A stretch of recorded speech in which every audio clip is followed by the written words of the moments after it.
computers are born. Resistance is futile. Your life, as it has been, is over. From this time forward, you will service us.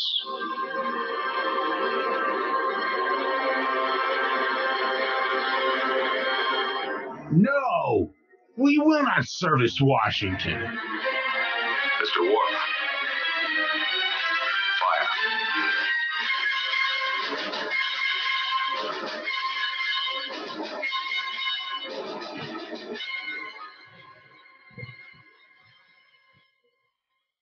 And you all know what time it is. It is time for the Renegade and the Rambler show. I am your host, the Renegade, Dan Bailey, and I'm joined tonight with my co-host, the Rambler, Jeff Johnson. And we have an incredible amount of stuff to talk about tonight, but we'll probably only hit one topic because, well, that's what we do. Anyway, it's been rather nippy up here on the East Coast. Nippy is not the correct word, Jeff. When your temperature is lower than that of Alaska, and Alaska's temperature matches that of Tampa and Pensacola, and what was the other city? Jacksonville. Houston was actually colder than Fairbanks. Or yeah. Oh, Anchorage. Excuse me. It was colder than Anchorage. Anchorage. Yeah. When Anchorage temperature matches that of Florida, you learn one thing, and that is Al Gore was wrong. But if you're listening to this show, you already knew that, so we're not telling you anything. But he got rich being wrong. So you know what that means, Jeff? We need to be wrong more, and then we'll be rich. Well, either that or we have to have the inconvenient lie. I don't know. Telling the truth obviously doesn't work very well to make money at it. So, or to make friends. Oh, no, it is great for learning who true friends are and who sunshine friends are. Yeah. Well, I can almost guarantee it. Matter of fact, I'm positive that tomorrow on Suzanne's show, she and I and Rick will be talking cold weather prep because of there's recent stuff that's been going on. I don't know what your temperature was, but the other day it was 30. It was in the low 30s in Houston. I saw, and at the same time, Anchorage was about 48 degrees or something like that. Now you have to understand the whole dynamic of Anchorage. Anchorage is like right on the Pacific Ocean, so it's always temperate there. I mean, the ocean keeps it warmer there. But when you consider that on my porch this morning, it was negative 14. It is much colder here than Anchorage. It's like 50 plus degrees, almost 60 degrees colder here than Anchorage. Yeah, it's when Anchorage is warmer than you know you got issues. And yeah, you are right. I believe it's called the West Coast flow. The way because of how the Pacific Ocean cycles around.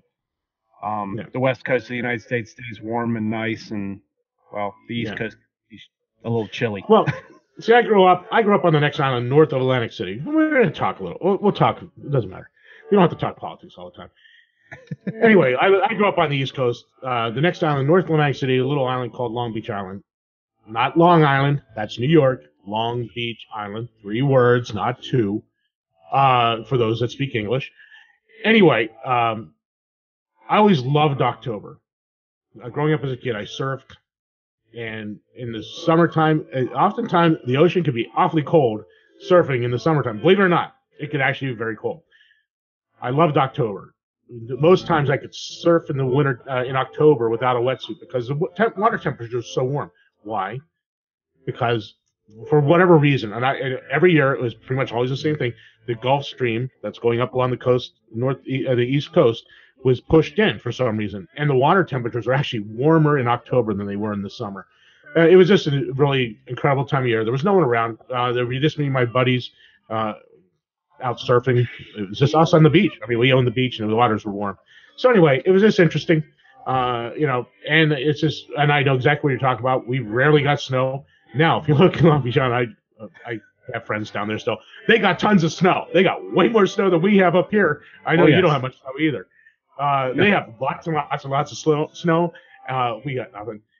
And so it actually worked against them this time because that warm, moist air off the ocean hit this cold air, and the snow just kept falling, and they got tons. Good for them. Glad they're having to dig out. I'm happy not to dig out. Unfortunately, I'm using a lot of pellets to warm the house. So anyway, how are things down there in the Harrisburg area? I'm not going to give away your exact location, but Duncannon. So how's things down there? A bit chilly, but a little bit warmer. You know, the closer you get to hell, Jeff, the warmer it gets. And since Harrisburg's sort of like the spawn of hell, it gets rather warm down here. It's a balmy, let's see, 19 degrees according to. Oh, you're way warmer than us. I think we're still down near zero. We might have come up a little bit. That's how you know you're in God's country. I just know that there's no way this phone's right. We're nowhere near 19 degrees. That isn't even close. They're out of their minds. Probably updated at like 2 in the afternoon. Didn't update that. I just hit update. And it says that 8:06 is 19. I mean, it's been down near zero all day. So well, I got one app saying 16. I got another app saying 19. It all matters where they put the thermometer. I was just outside a little bit ago. It's cold. It is not 19 degrees cold. It's cold. So, I don't know. But it's always cold up here where I live. So anyway, 7 minutes into the show. And we didn't talk politics once. Mostly. Yeah, so, let's see. Let's see. I guess I'm the only one with a pony left in the show. My Steelers play tomorrow. And some interesting games today. We'll talk a little sports for a few minutes. What the heck?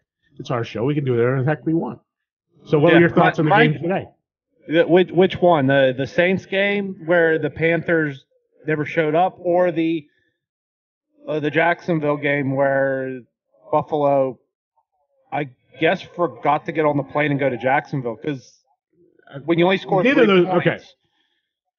That was exactly what I said to a friend's post. I was like, if you go and all you can score is 3 points in the playoffs, you're not going very far.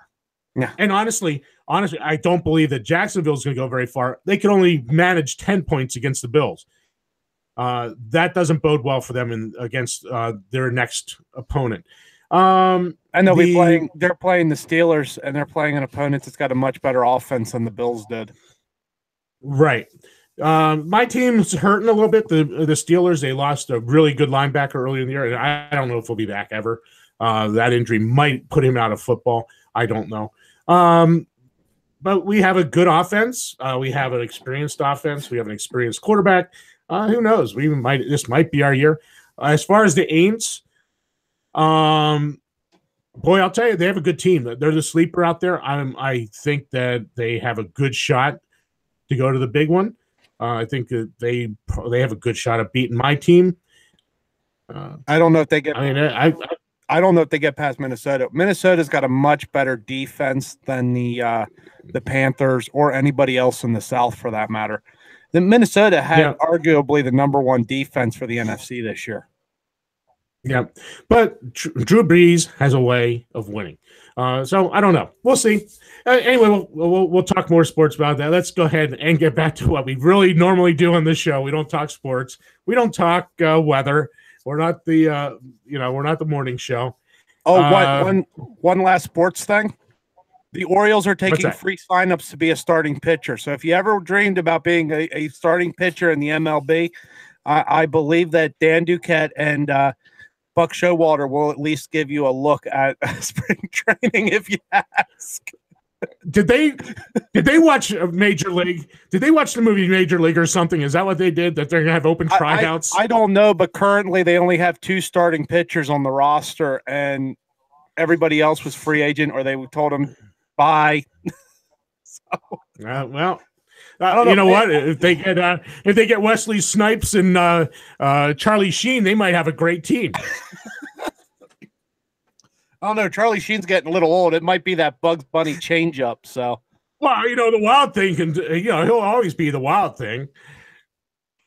oh well. If you can get it across home plate, you have a chance at being a starting pitcher. All right. Well, I'm out because my arm's pretty well shot by my age. So we'll just give you some well over. We'll just give you some shots, Jeff. You'll get it there. Don't worry about it. Yeah. All right. Well, I don't know. I don't know if you'd have to be pretty much in a pine box not to have been involved in some sort of conversation in the last week and a half about the use of marijuana. I mean, come on. I mean, it's just everywhere. I mean, and I'm going to talk about it again tomorrow. I mean, I'm not going to talk about what I'm going to talk about tonight with it. But someone asked me a question on one of my posts. I posted about the whole marijuana thing, and I got a question from somebody that I actually know, and I thought I posted it in our little prep room and to kind of spur some conversation about it. And so here's the question: how do you feel about Pennsylvania? She just put PA, of course. How do you feel about PA saying that if you want to medicate with pot, you have to turn over your guns? Just curious. Yeah, so, I've gotten conflicting reports on that one. I have one where Wolf is saying, no, we're not coming to get your guns. And then I have one by the PSP saying, well, we're going to stick to the ATF regulations. So, right. I don't. The PSP is obviously going after your guns if you use marijuana. Now, I think Pennsylvania at this point, we are not a recreational use marijuana. It's just medical use. Is that correct? I don't know what legislation's even passed. It actually passed last year. It goes into effect, I believe, January 1. They're still working out the providers and everything. Department of Health has to figure that out. Yep. All right. So anyway, so my response, I'm going to give you what my response was to this person. And it was just a one-sentence response. Under the PA Constitution, it is unconstitutional. Period. And then I cited the PA Constitution, which you and I have talked about numerous times. And basically, I'm just going to paraphrase it. I don't have it right in front of me right now. It says in the defense of the state and the right of the people, the right of the people to defend the state and themselves, something like that. Shall not be questioned. The right of to keep and bear arms should not be questioned, or something. You're right. Something like that. But the operative thing is shall not be questioned. Period. It's not even I mean, okay. So if you can't even question it,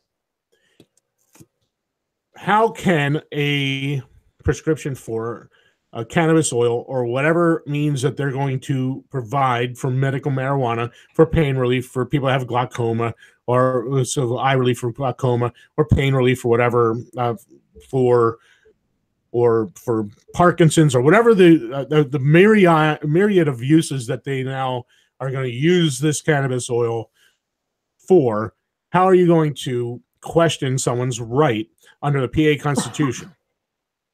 Well, I just don't know how you can do it. Go ahead. That's easy, Jeff. We're going to go to the ATF guidelines on this. We're going to go to the unelected, unconstitutional bureaucracy. We're going to get our regulation from them, and we're going to treat it like it's the Constitution of Pennsylvania, even though the state constitution has not been amended, nor has the federal constitution, which doesn't matter. But since a federal organization or bureaucracy wrote the regulation, we'll cite the Constitution as well. Right. So anyway, the whole thing is under the PA Constitution. If you're listening, I hope you are. It is unconstitutional. Pennsylvania is very, very specific in their wording that your right shall not be questioned. Here's Daniel. Here's a really, this is going to go a little off the field, and then we're going to come back to the second half of this question that came the next paragraph down, or the next question down. I just was on there. I just looked at that. I'm with you on that. I'm answering his post on the sidebar here. Anyway, what is Pennsylvania going to do with their constitution for those that are felons that now under federal guidelines have lost their right to keep and bear arms under the federal law, but there's no provision in the PA Constitution for those that are felons. It is the right of the people to keep and bear arms shall not be questioned. So how do they? Well, that's easy. What are they going to do with that? That's easy. We'll just pass a state law saying that felons can't own firearms, even though the Constitution says they can. Jeff, don't you know that we can just pass whatever we want, and we don't have to ever consult our governing document that gives us the authority to pass these regulations in the first place? I know, but it isn't a good question, it will come up. I mean, at some point, someone will say that. Well, what about felons? Well, our Constitution in Pennsylvania is very liberal. But when I say liberal, I'm not talking about the progressive type of liberal. I'm talking about liberal in the sense that it's offers good liberty. Liberalism is good when you're talking about real liberalism, which is something that defends liberty. Today's liberalism is not liberalism; it's Marxism. Let's just be honest with what it is. So, our Constitution is very liberal. It's very definitely protects liberty. So, but that is a question that probably needs to be addressed. I mean, there's some felons that probably should not have their right returned to them, but under the current Constitution, until they do an amendment to it, as I see it, they don't have a leg to stand on in denying them their right in the state of Pennsylvania, because it's a natural right to self-defense. And that's the great thing about our Constitution. It understands the natural right, because it says in defense of the state and yourself. I mean, so it understands the right to self-preservation, the natural right to self-defense, because that's the right we're talking about. Yeah, we don't necessarily have a natural right to own firearms, but we have a natural right to self-preservation, and the tool to do that is for firearm. Go ahead. Right. I was gonna say we could use a knife. You could use a small personal nuke. I don't care. It's self-defense is self-defense.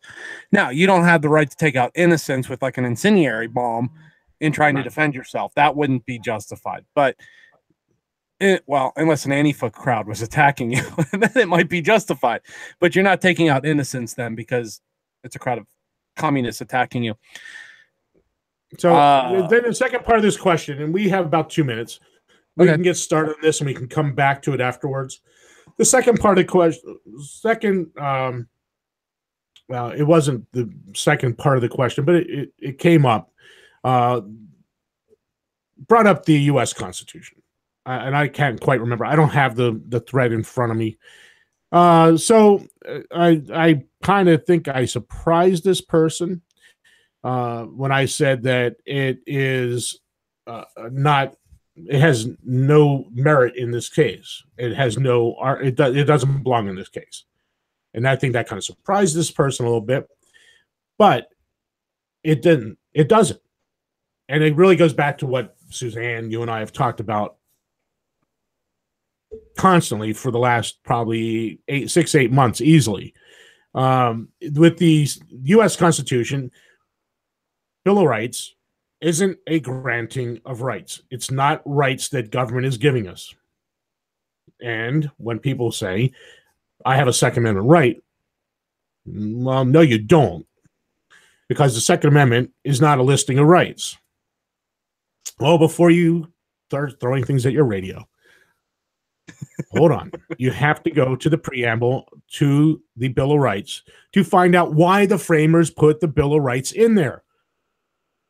Because if they said in the preamble to the Bill of Rights that we put these rights in here to codify the rights that the government gives people, then that's what it is.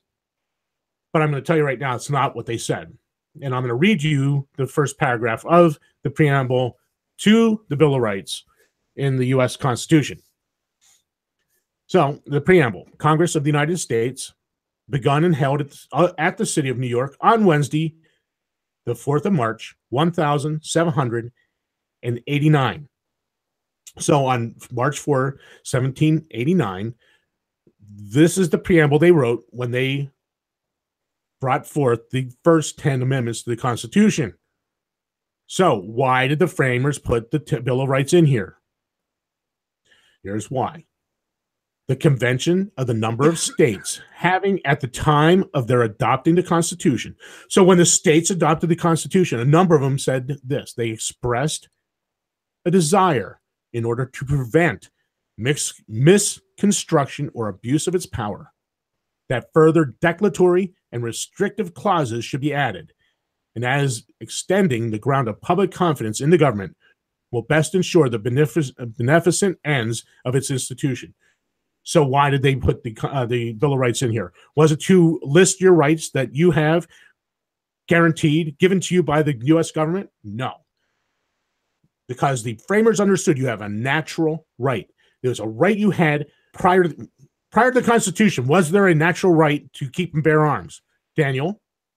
Yes. Yes, there was. So if you had a natural right, if that right was there before the Constitution, why would they need to give you the right in the Constitution? It's superfluous. They didn't need to. You already have it. You still have it. They can't take it away from you. It's something that you have being a human being. So why did they put this in? In order to prevent misconstruction or abuse of its powers. They specifically gave them about 17, depending on who counts them up, 17 or 18 enumerated powers. That's it. So to make sure that they didn't abuse those powers or try to add some more or misconstruct it, as they're saying, they put further declaratory and restrictive clauses. So who is this aimed at? What are these amendments aimed at? What are these amendments aimed at, Daniel? The federal government. Yes. And in fact, it doesn't. If that wasn't clear enough there, what are the first 5 words of the First Amendment? Congress shall make no law. That's it. So I have a First Amendment right? No. Congress shall make no law. Doesn't say the states. It says Congress. Right.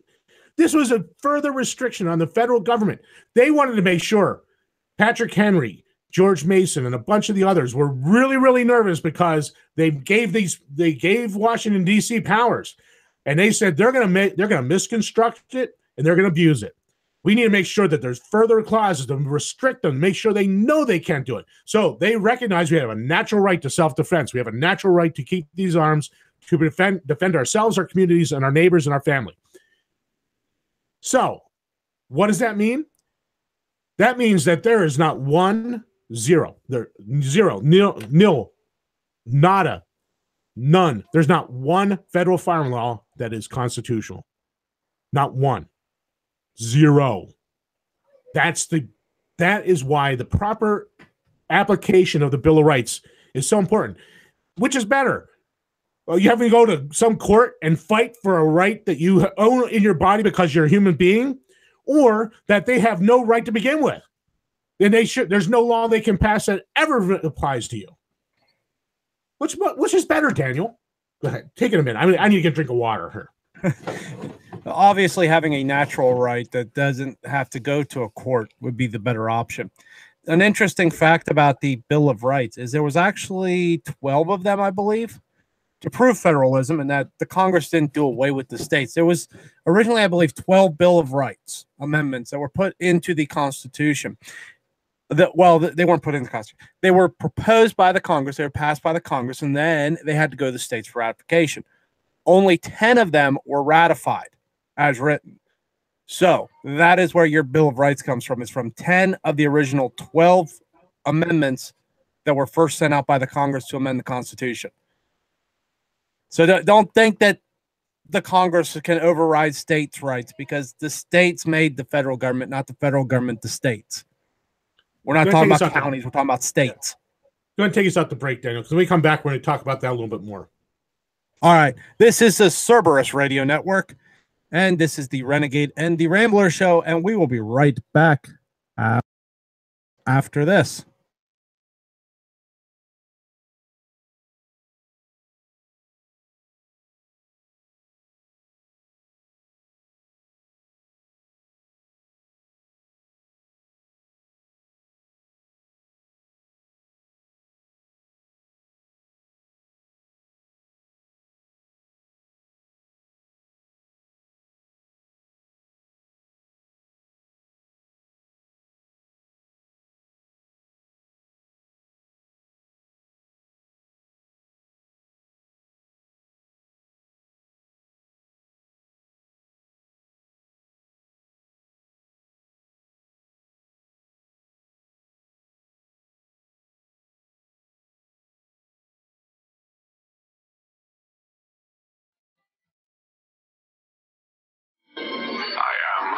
locutors are born. Resistance is futile. Your life, as it has been, is over. From this time forward, you will service us.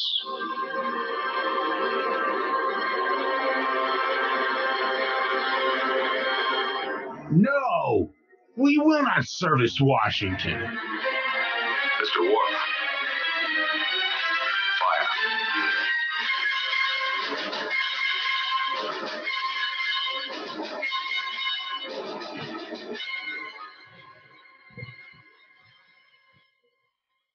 And you all know what time it is. It is time for the Renegade and the Rambler show. I am your host, the Renegade, Dan Bailey, and I'm joined tonight with my co-host, the Rambler, Jeff Johnson. And we have an incredible amount of stuff to talk about tonight, but we'll probably only hit one topic because, well, that's what we do. Anyway, it's been rather nippy up here on the East Coast. Nippy is not the correct word, Jeff. When your temperature is lower than that of Alaska, and Alaska's temperature matches that of Tampa and Pensacola.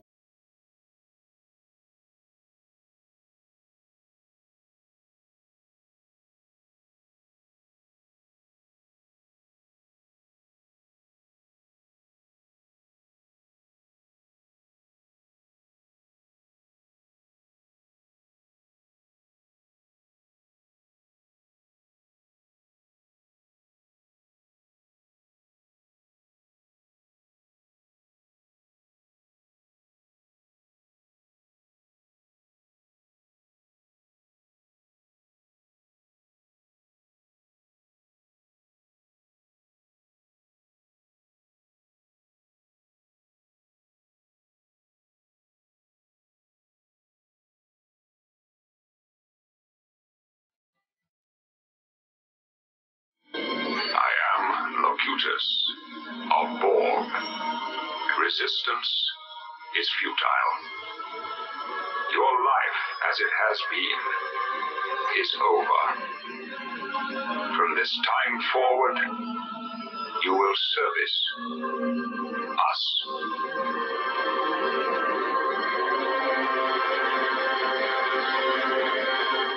No, we will not service Washington. Mr. Worf, fire.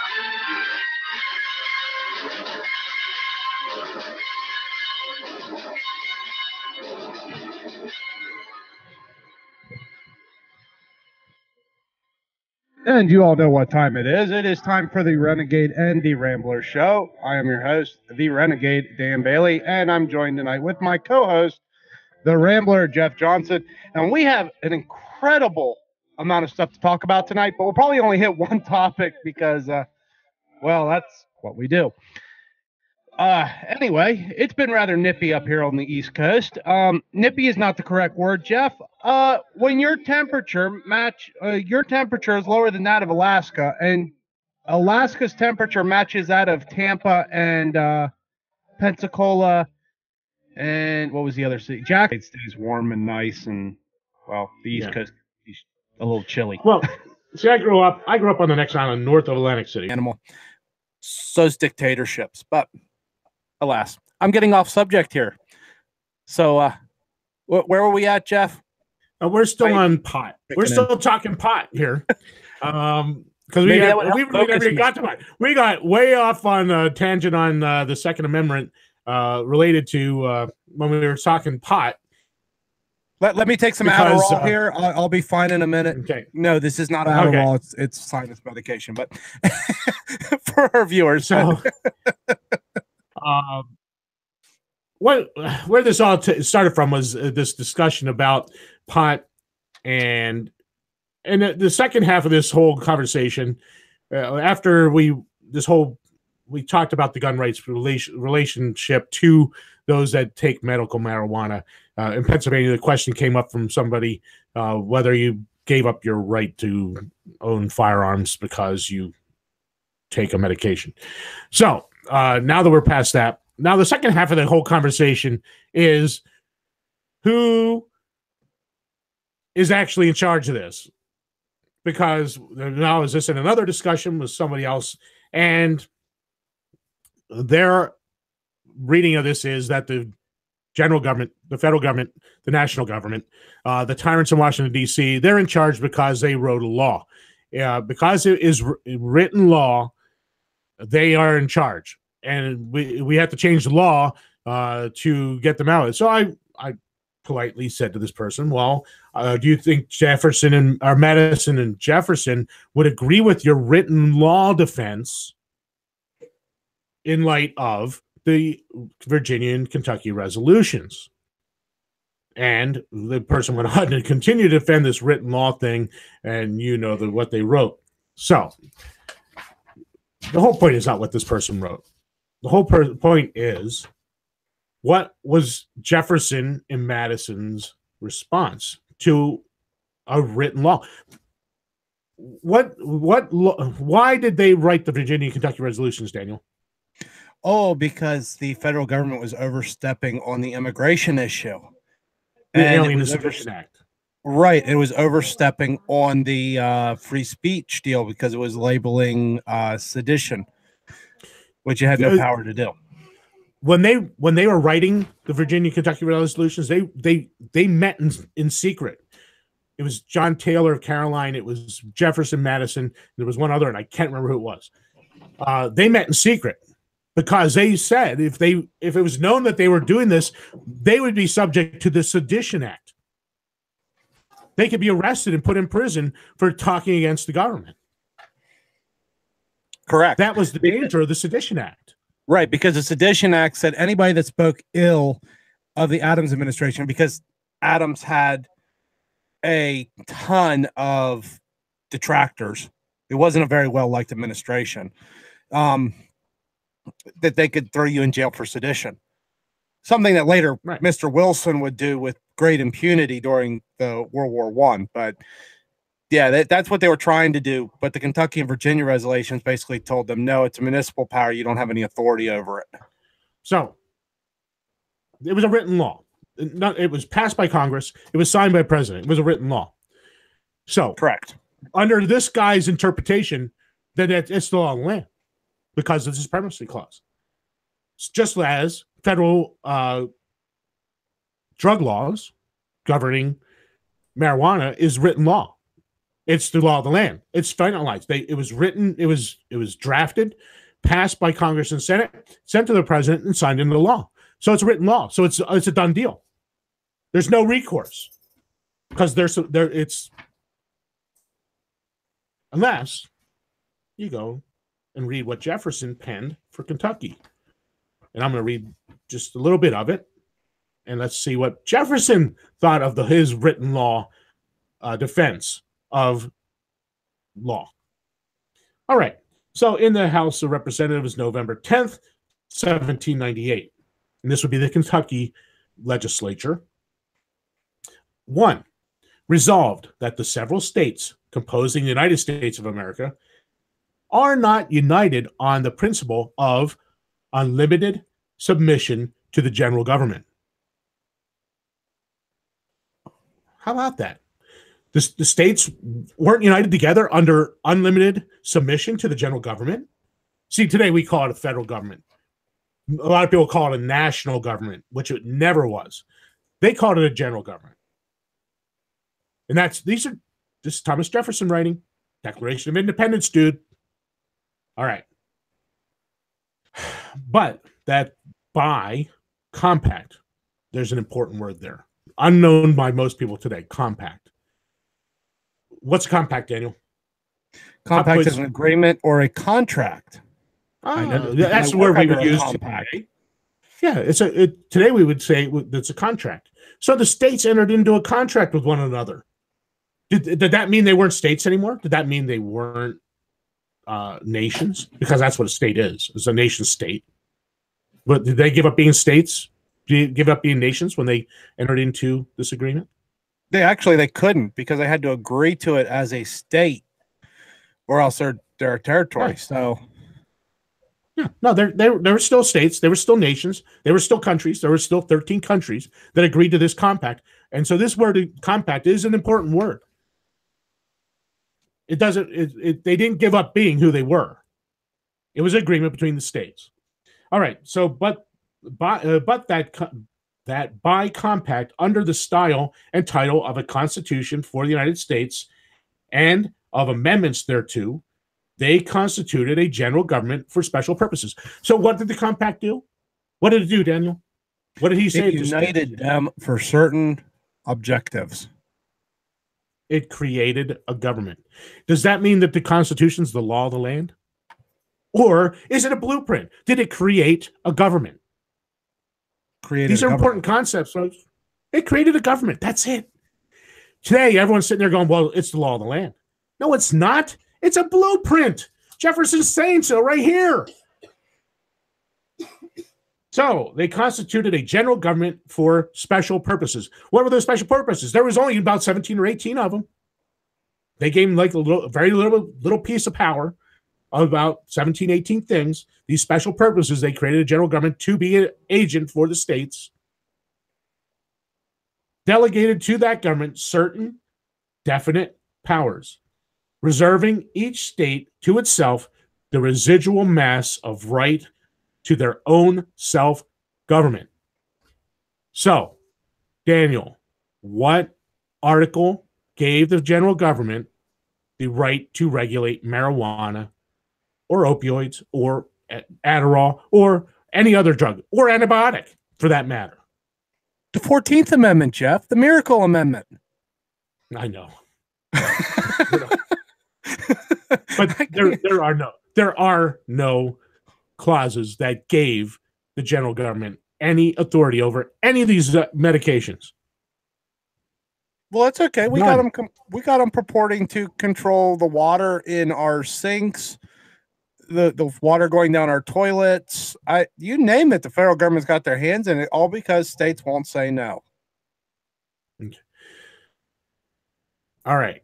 So now that we have got Jefferson so far talking about self-government, the states creating a compact, creating a general government to act as an agent over definite, and Madison would call them very finite things, and Jefferson said the residual, everything else falls to the states.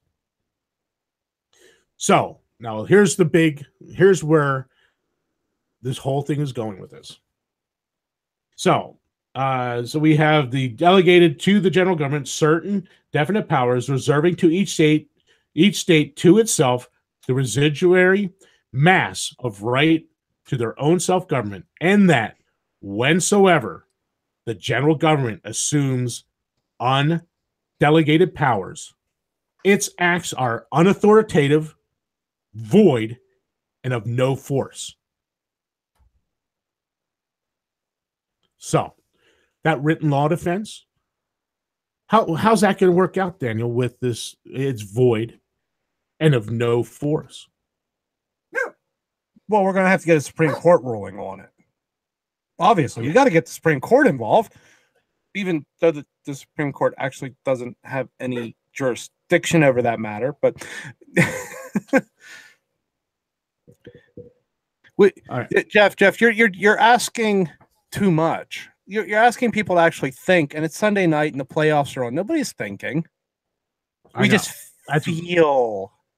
That's right. It's all about feelings. I'll talk about this another time. But I mean, something else. This came to mind. I'll talk about it another time. That to this compact, each state acceded. There's a great word. What does acceded mean?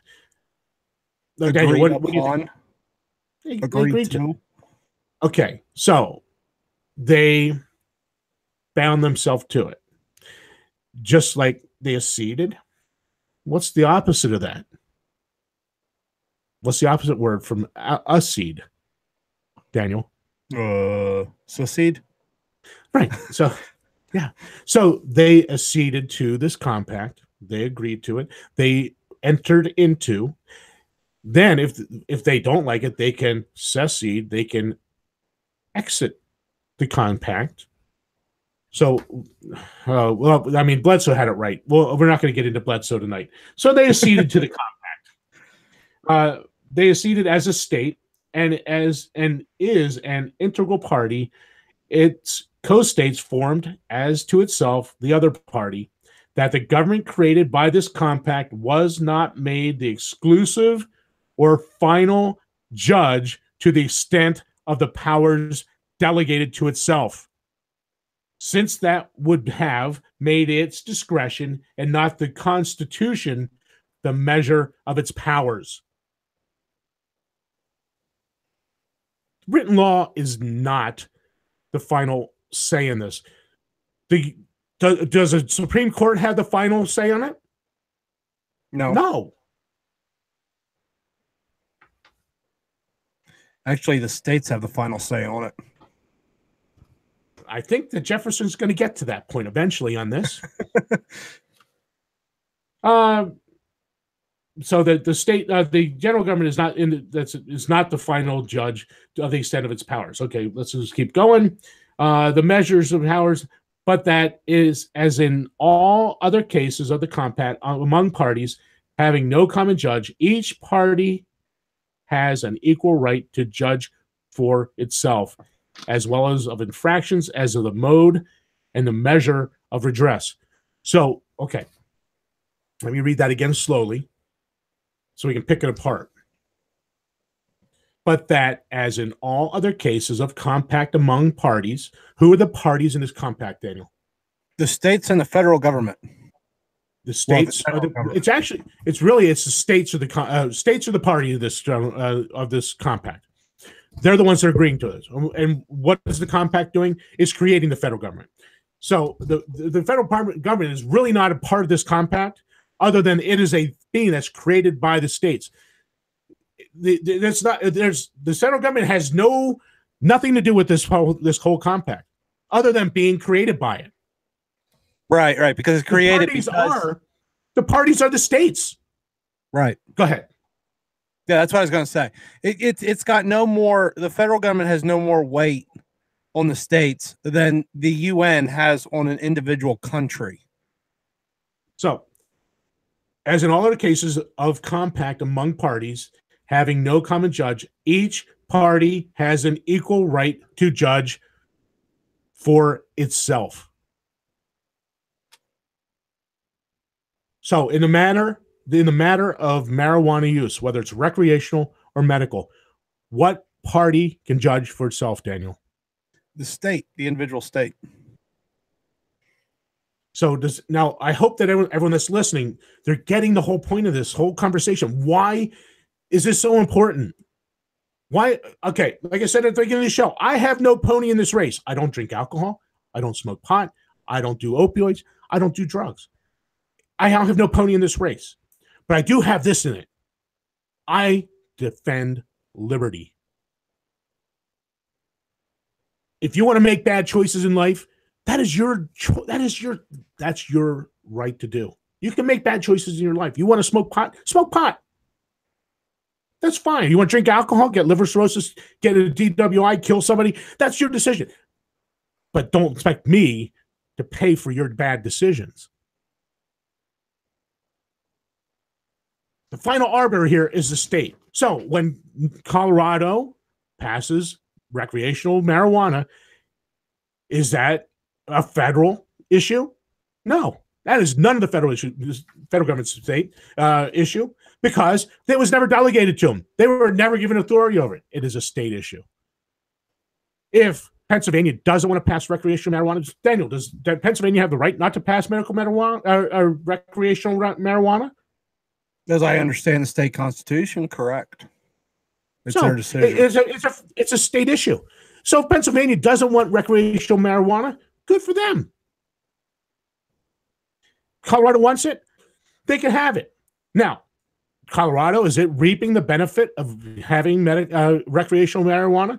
It is a destination place. A lot of people are going there to smoke pot. So they're getting tourism just to do it. Is there an economic boom for them for doing it? Probably. So a lot of these people are saying, well, it's the federal government's supreme on this. It's a written law. They have to. The states have to obey. Jefferson would not agree. Well, okay, Daniel, I'm sorry. I have dominated this whole show on this point because this is very, very important. I mean, I don't know how we can get any less. There's nothing more that we can do that's of more importance than understanding this federalism. Marijuana and the recreational use of it is going to be just like gambling was years ago. Gambling used to be illegal across state lines. By federal law, you could not gamble. And so then alcohol. And then places like Las Vegas and Reno and Atlantic City popped up with heavy state, taxing on it. Now just about every state in the union has some form of gambling. And yes, the lottery is some type of gambling. It's not the same as going to a casino, but it's the same effect. Yep. So it's going to happen the same way because the states want money as much as the Fed does. The states are going to go where the money is. If the state of Pennsylvania sees that the state of Colorado is making a killing off of it, and they are, and the state of Washington is making a killing off of it, and they are, and soon to be the state of California, because that went into law on January 1st, I believe, is going to make a killing off of it. You're going to see Pennsylvania, New York, New Jersey, probably Maryland, all regulate it just because they want the tax money. This has nothing to do with it being a gateway drug or any of that. It's no more a gateway drug than drinking alcohol and smoking a cigarette is. Exactly. Daniel, I don't know. We've blown through a break. We might as well just finish out the show. I know you had some stories, and like I said, I knew this was going to really chew up a better part of the show because, like I said, it's such an important concept. If we can't get our head around the idea that the states are the final arbiter, go to the Constitution and find where the Supreme Court is the final arbiter on the constitutionality of every matter regarding anything in these United States. Show it to me. I keep asking that on like the DUI checkpoints, and I get but it could save an innocent life. Yeah. Well, I'm sorry. Liberty and freedom are not safe havens. They're not. You live at risk. Yeah. But you could also trip down the stairs in your house. I said this in one of the posts on one of them somewhere about this whole pot thing. I would rather have a messy liberty. Government was not instituted to protect you from making bad life choices. Government was instituted so that we have a civil society. Now, if you want to smoke pot, that's fine. If you want to rob your neighbor so you have the money to smoke pot, now we're dealing with somebody else's rights being taken away from them by a crime. Now we deal with it with a legal matter. This whole thing, we have to get this whole federal thing in our head and understand that the states are the final arbiters. All right, Daniel, you had some stories. Let's get to them because, like I said, I knew this one was going to really, really eat up the show. Yeah. We'll just skip that second break because we only got like 10 minutes here. And this is probably going. You better take a blood pressure pill here, Jeff, because you're probably going to need it. I have 3 public school stories. Do you want to know what they are about? I already know. You already shared it with me. Oh, true. We have 3 public school stories. Remember, the public schools are there to coddle your children into adulthood. They're there to make them into responsible young men and women so that they can go hit buttons on a computer or somehow make a factory run. Okay. If that was what they did, that would be great. However, let me inform you of what they actually do. From Fox News.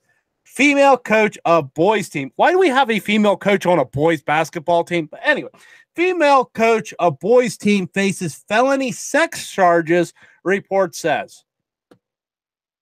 Duh. I guess she was coddling him in bed. I don't know.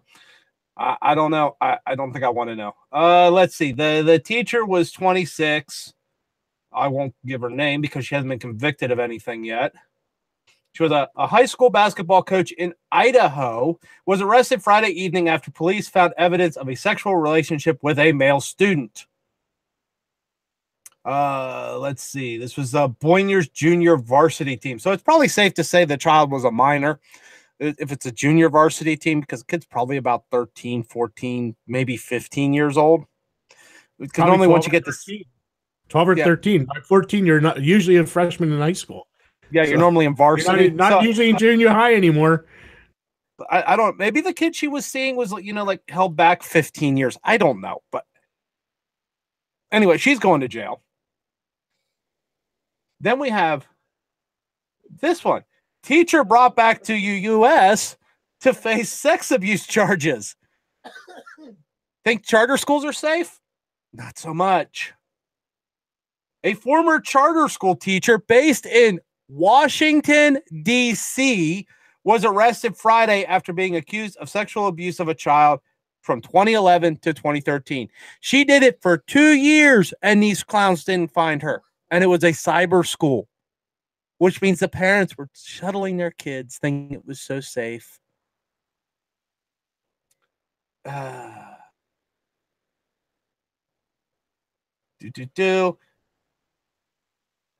And he was a 33-year-old former resident of Silver Spring, Maryland. I actually know where that's at. I don't drive through there anymore, which is a plus. And he was detained in Britain and extradited to the U.S. to face charges. As well he should. Then, let's just go to the next one. Oh, that's right. Because we don't have just one or two. We have three. Three. That my wife just said that are caught. We have three that didn't pay their bribe money this month. A former third grade teacher from Las Vegas was arrested Thursday, accused of lewd acts with a child. Was booked on charges including 5 counts of lewdness with a child under 14 and 1 count of attempted lewdness with a child under 14. I don't know what any grown man would see in a 14-year-old little girl, but apparently high school teachers and middle school teachers like it. This is a third grade teacher. We're talking like, what, 7? Yeah, well, it doesn't give the victim's age. It just says child under 14. Yeah, well, they said third grade teacher. Yeah, which means 7, 8, maybe 9-year-olds, somewhere in that bracket. Wow. Yeah. I'm going to shut up. He was terminated on May 25th, Jeff. Shame it wasn't by firing squad. After the school district conducted an investigation, so the school district had to conduct an investigation to see if this was true.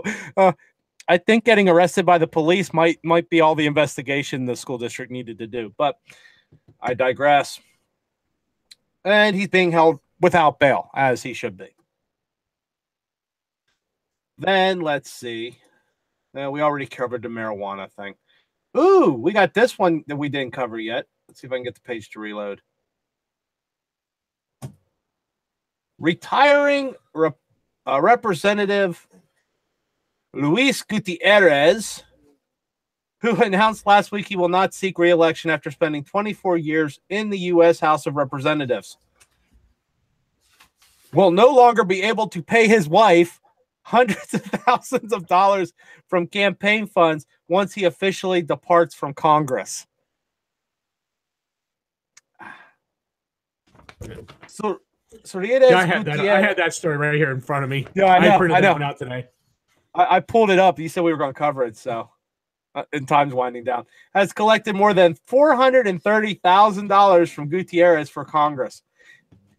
This is why campaign. I do not. Right. This is why. This is not.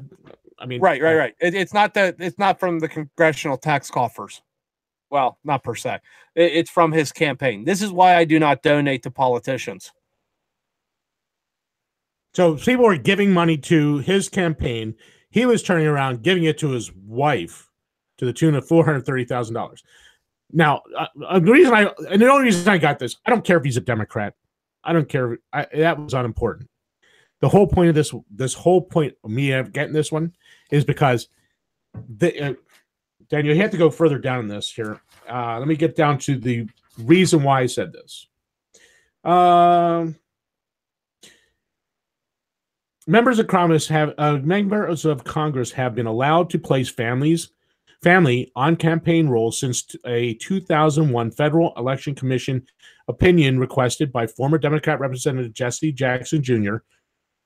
After the FEC gave the green light for federal politicians to pay relatives from their committees.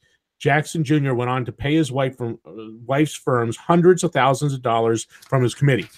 So, and that's Jesse Jackson out of Chicago too. I believe he's out of Chicago. The only reason I wanted to bring this up is they changed the rules so they can all take the money that you folks are giving to them for campaigns, so they can turn around, pay it back into their family, so they can funnel it back into their own pockets. And I ask this all the time: how does somebody go to Congress, a moderately well-off, middle class person, with maybe in their bank account, maybe $70, $80, $100, maybe $200,000, and come out of Congress multimillionaires? Well, because of the corruption, of course. Because they write the rules so they can take the money and take it and go home with it. I'm just wondering through all this. It doesn't say who he made mad in the Democrat Party, but this looks awful lot like this was being used as blackmail to keep him hush. And when he stepped out of line, they leaked it to the press. But the problem is, like I said, they all do it. They changed the rules so they could all do it.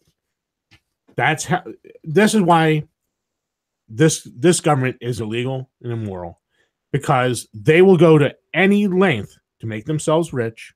They'll go to any length to keep their power. It is not about you and me. It's about them, their money, and their power. We have burned through an entire show, Jeff. Oh, I knew we would. I knew we only needed that one story. I knew that pot story was gonna. I knew the pot thing was gonna take up the whole hour, just about, because it really is an important thing. Pot's not important, but the idea of federalism, if we can't get our head around that, we are done. We're cooked. The whole thing doesn't matter anymore. Honestly. And are you and Suzanne doing shows tomorrow? Yes, we are. I'll be on at 9 a.m. Eastern, and I'm sure that we'll be picking up the whole pot debate again tomorrow, in a little different way, but I'll be talking about that then. I know for a fact that Suzanne and I and Rick are going to talk about this cold weather and prepping for cold weather on the Wasatch Report on Suzanne's show at 10 a.m. Eastern. So, there'll be a 9 a.m. Eastern show with the Paradigm Shift, and at 10 a.m. Eastern, the Wasatch Report. Well, this has been the Renegade and the Rambler show. This is your January 2017 edition, 2017. I'm a year behind. 2018 edition. We look forward to seeing you at our same time next week, 8 p.m. Eastern time. And you can always catch our channel, and you can always catch us on Facebook and YouTube and on radio.co. I don't have the exact link. It'll be on our Facebook page.